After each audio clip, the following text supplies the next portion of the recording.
Alright, so welcome. This is the part of the course we should all be most excited for because this is when it comes to making your own strategy, and this is the key stuff that helps you make money.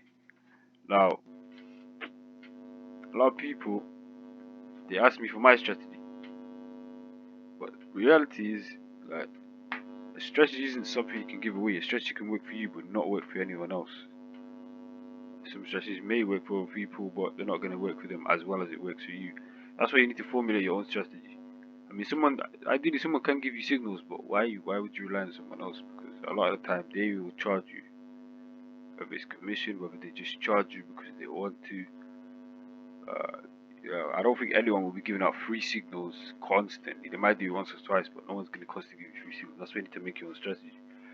However, when it comes to making your own strategy, it's very important to have a checklist. Very important. You need to make sure you have a checklist. So for me, my checklist is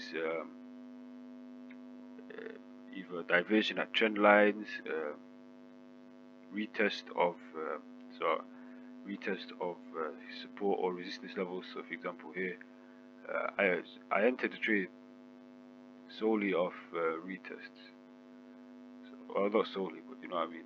Um, it goes around here. Yeah, I placed my stop loss there. So I entered the trade. So my checklist was uh, retest of previous support or resistance, as well as MACD crossover. So MACD crossover is this where the blue line crossed over the yellow. Um, so retest of support and resistance. Yep, price came, retested the support level, or yep, diverged. This is where I entered my trade.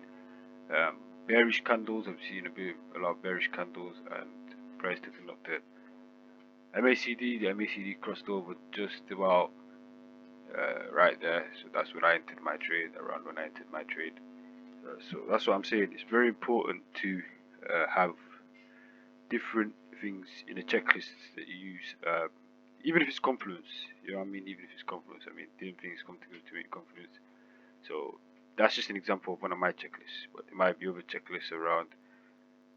Um, yeah, I mean, I've got about 50 pips just from that checklist. But also, as well as that checklist, you need to have your own strategy. It has to be your own strategy. Uh, you can use stuff from other people's strategies, but ideally you want to make it original. Um, Also, confluence, like I said, it's a checklist, so there's more than one thing that you're trying to look for. You know what I mean? So, you could be looking here where there's a trend line, and you could be, you might find prices in a downturn. You might take a trade from this trend line, uh, find price reach the upper trend line, risk management 1 to 3, and there you have it. You know what I mean?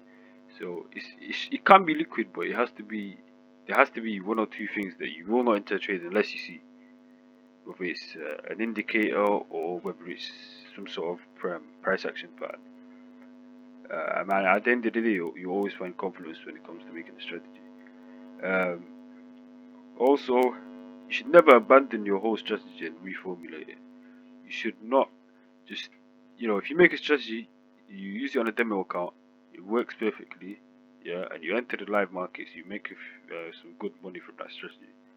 You will inevitably lose trades. I mean, even the best traders in the world lose trades. I lose trades. Every single person, the best traders you could possibly think of, lose trades. Everyone loses it. But because you have risk management, you can lose a trade. You can use free trades, win one, and break even. If you got 1 to 3 risk reward ratio, if that makes sense. So that's why you have to make sure you have risk management, and don't let one loss play with your psychology, if that makes sense.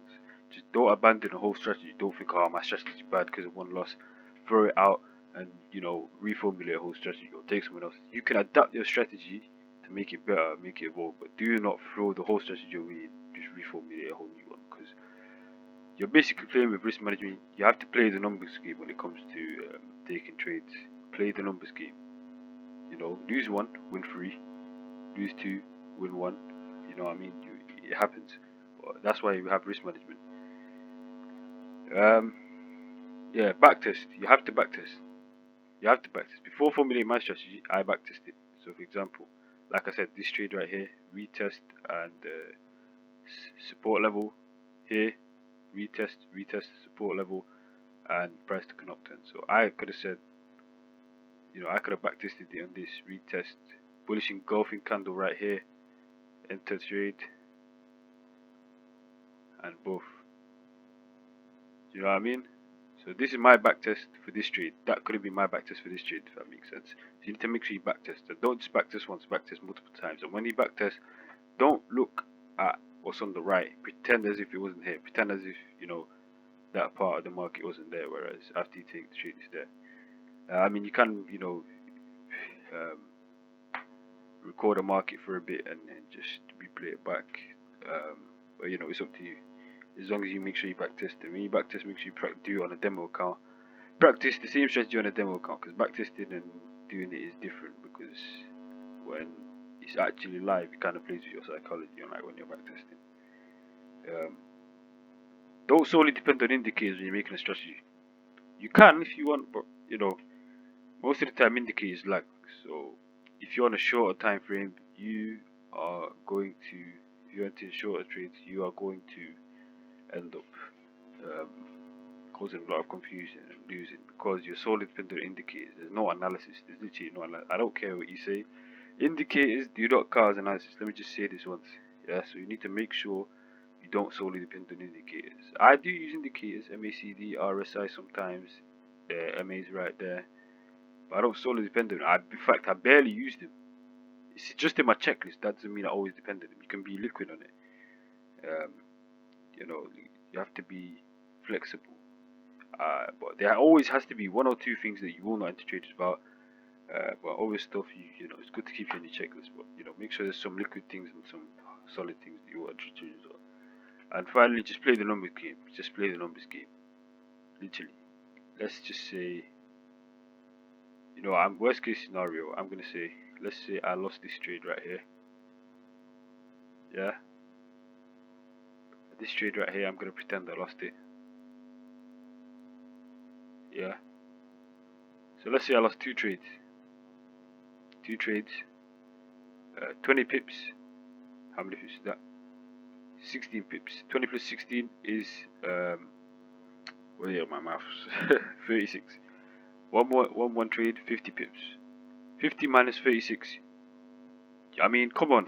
You're not breaking even. You're making a profit. So now you see why risk management is important. You can lose 2, you can lose 3, still break even or make a profit. Do you know what I mean? That's why you have to play the numbers game. Don't just throw the whole strategy away, if that makes sense. But yeah, keep practicing it. And yeah.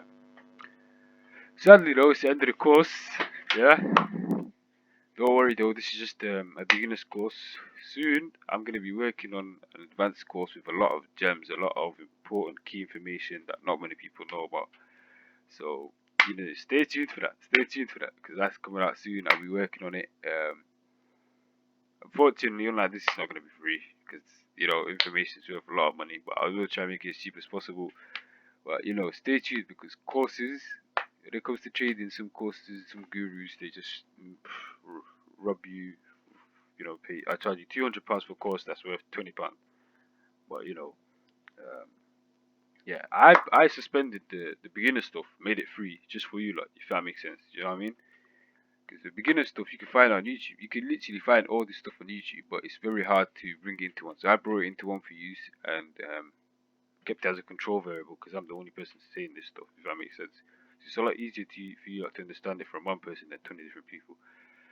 Whereas, if you went out on YouTube, it would take a lot of time. It would take a lot of, if it makes sense. So, yeah, man. The other course, a lot of juicy information in there. Make sure you stay tuned, yeah. Yeah, go through the PowerPoints, do all the quizzes. Let me know how you get on. Any feedback, hit us up. Instagram trade_nation. Yeah, just make sure you stay tuned. Trade safely, use risk management, and good luck on all your trades.